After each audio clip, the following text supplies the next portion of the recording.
In yesterday's video, we went over how Bitcoin was likely to open up Monday with a nice little bounce, maybe even Tuesday as well, based off of the Monday price statistics and also a Monday setup right here. But in today's video, we'll be going over kind of what to expect next. And then, of course, preparation for the big event, which is just one day away, or one of the big events, I should say, which, of course, is the CPI reads coming out tomorrow, Wednesday, which is very likely to move markets. And I expect that kind of everything that happens in between now and then is more or less, kind of irrelevant in a way. Anyways, before we get into it, I do want to let you know, as I get my notes out over here, be nice to Elsa. Our sale just ended. She's dealing with a shit ton of emails. Of course, she will get to everyone, no problem. But please just be nice to her. Be nice to her. She's dealing with a lot. I think at least last I looked, she had like 90 emails. Like, what the fuck?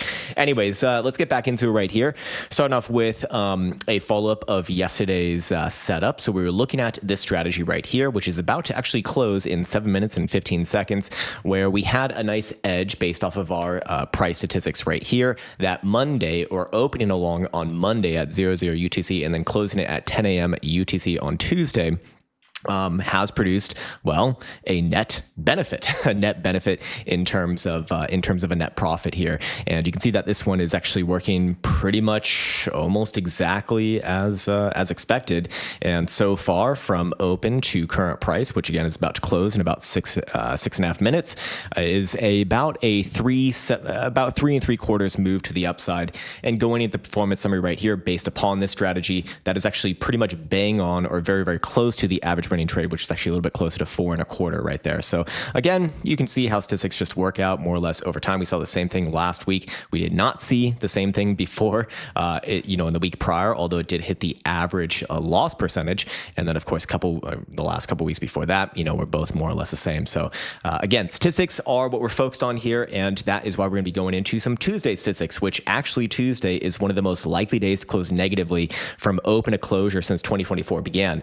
What does that mean? Well, that means that just over 61% of Tuesdays have closed negatively throughout those dates. And it also does have the highest negative return at almost 2.75%, compared to the average gain for the positive closing Mondays, which again were about 39%, was about 181. So using that to kind of come up with the range for today, let's see what that would correlate to essentially, as about 181 to the upside, or almost 2% to the upside, would put Bitcoin on a retest of yesterday's high.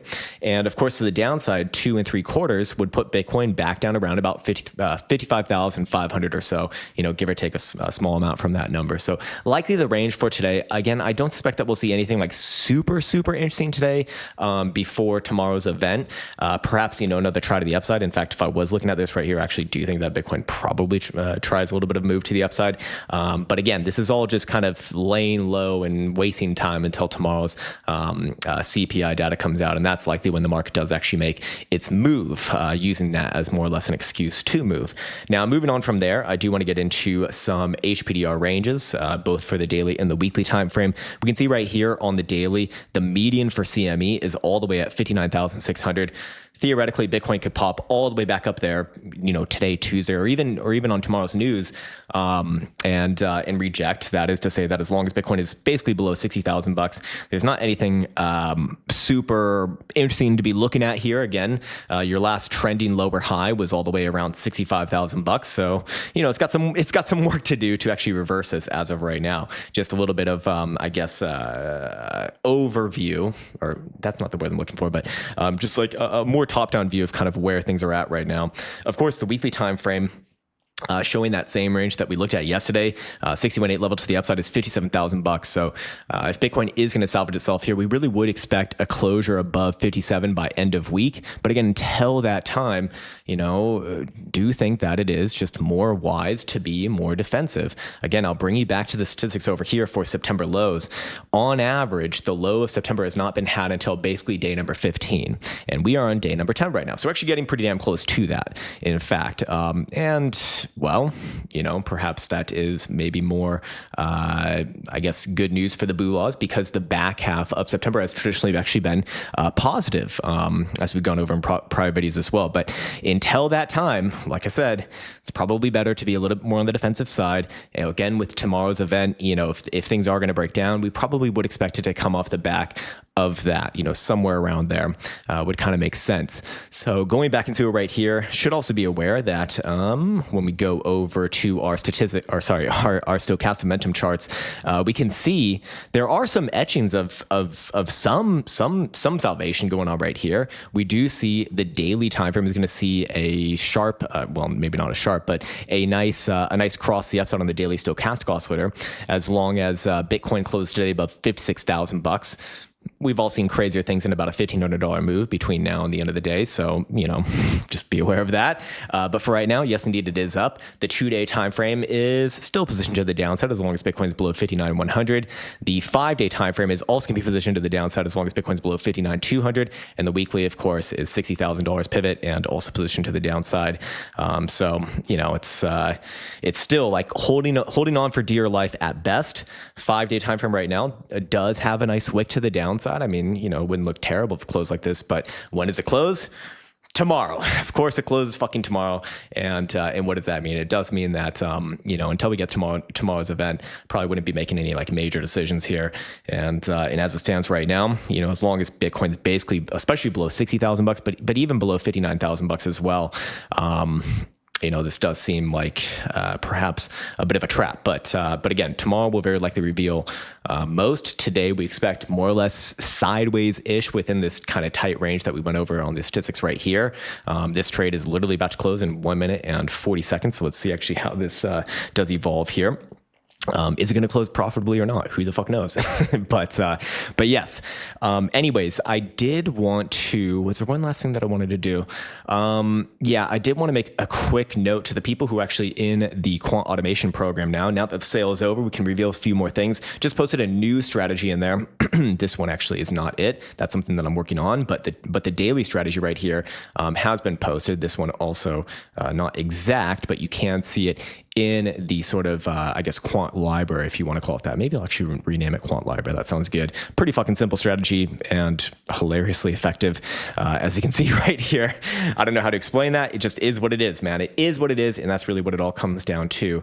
But yeah, going back into Bitcoin, for today, basically to the upside, looking at somewhere around potentially yesterday's high versus the downside at about 55.5 or so. Both of those numbers don't do anything, however, for price action. In fact, speaking of what would actually do something for price action, let's go over, I guess, like the hopium scenario, which would be for probably tomorrow if it's going to happen. What would you expect to see? You'd expect to see Bitcoin certainly close back above about $60,000. But realistically, at the end of the day, I always like to favor trend, and the trend is your friend until the end of the trend. And right now, the trend last lower high is at $65,000. So if you want to be super, super safe, shouldn't really consider any sort of major reversal as long as Bitcoin is living below $65,000. Of course, if we were to draw a nice Fibonacci retracement here, we can see that the 50% levels was coming in at $59,000. Even the 618 is actually at 60,500. So, if you are looking for the next lower high, that's perhaps where you might be looking for on a rejection. If Bitcoin is going to continue lower, again, probably off of the back of tomorrow's event. But remember, the longer that Bitcoin just kind of spins its wheels here, the longer that Bitcoin just kind of doesn't do shit. And by the way, this trade should have closed now. Did it close? Hey, why no close? Derp. It's got another hour to go. My apologies. But going back into it right here, what was it just saying? Yes, the longer that Bitcoin spins its wheels here, the more and more that naturally we're going to be looking for a greater bounce coming into the end of this month. Maybe I'll go over those statistics again in tomorrow's video as that becomes a little more relevant. And perhaps that actually could, confirm this is one massive reaccumulation. I still think, however, that as long as trends are down, as long as momentum is down on, on all these timeframes that essentially align right here, it's better to be defensive, especially coming into tomorrow's event. The sort of general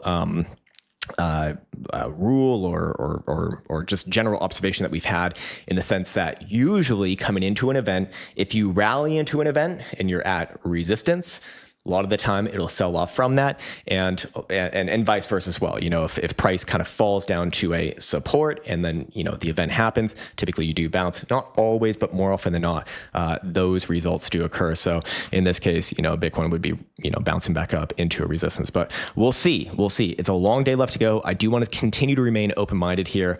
Again, with about 4 to 5 days left to go until we get to that midpoint of September, and then, well, then we get to then things will kind of switch up at least a little bit here. So we'll see what kind of damage is done until that date. And on that note, I'll be signing off. As always, I want to wish you the best of the best. Again, if you're trying to contact Elsa, please do be aware she's absolutely fucking overwhelmed with emails right now. Please also just be nice to her. She's just trying to do her job. And I can assure you that you will get access to whatever you need or answers to your question, whatever you need, relatively soon. And of course, I should also mention, because there have been a lot of this, but if you have like a technical question with Teachable or billing or these sort of things, you need to email Teachable because, well, she can't even do anything in that case anyways, for obvious reasons. So yeah, that's going to do it for today's video. As always, I want to wish you the best. Take care, much love, and get ready for probably some more boring sideways bullshit.